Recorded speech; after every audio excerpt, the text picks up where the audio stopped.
मिरज इथल्या सुप्रसिद्ध वॉनलेस हॉस्पिटल मिरज आणि आर्यन हार्ट केअर मिरज यांच्या मार्फत भव्य रक्तदान आणि मोफत हृदयरोग तपासणी शिबिराचं आयोजन करण्यात आलंय।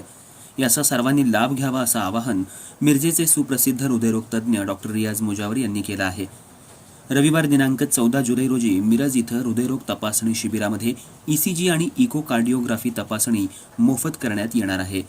याच शिबिरामध्ये रक्तदान शिबिराचंही आयोजन केलेलं असून वॉनलेस हॉस्पिटल पुनर्जीवित करण्याच्या हेतूनं वॉनलेस हॉस्पिटलमधील हृदयरोग तपासणी विभाग सुरू करण्यासाठी प्रसिद्ध हृदयरोग तज्ज्ञ डॉक्टर रियाज मुजावर यांनी पुढाकार घेतलाय।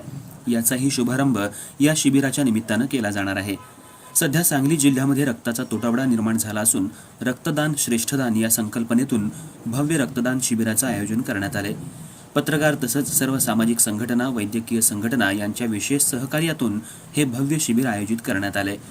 तरी सर्वांनी हृदयरोग तपासणी शिबिराचा लाभ घ्यावा, तसंच रक्तदान शिबिरामध्येही सर्वांनी सहभागी व्हावं असं आवाहन डॉक्टर रियाज मुजावर यांनी केलं आहे। मी डॉक्टर रियाज मुजावर इंटरनॅशनल कार्डिओलॉजिस्ट आहे। उद्या 14 दिनांक रविवारी सकाळी 9 वाजता मिशन हॉस्पिटल येथे आपण रक्तदान शिबिर अरेंज केलेलं आहे। आज आपण बघतो की बऱ्याच ठिकाणी रक्ताची गरज असते आणि त्या रक्त अवेलेबल नसतं, त्यामुळे उद्या मोठे रक्तदान शिबिर आयोजित केले आहे। तसेच हृदयाचे आजार सुद्धा वाढले आहेत, त्यामुळे त्या ठिकाणी हृदयरोग तपासणी ज्यामध्ये ईसीजी आणि इको हे पूर्णपणे फ्री जाईल, हा सुद्धा कॅम्प ठेवला आहे। तसेच मिशन हॉस्पिटलमध्ये उद्या आपण सीसीओ हा विभाग पूर्णपणे पहिल्यासारखा सुरू करण्याचा प्रयत्न करत आहे। तर सर्वांना आवाहन आहे की उद्याच्या ब्लड डोनेशन कॅम्पला, हृदयरोग तपासणी कॅम्पला व सीसीओच्या ओपनिंगला हजर राहावे।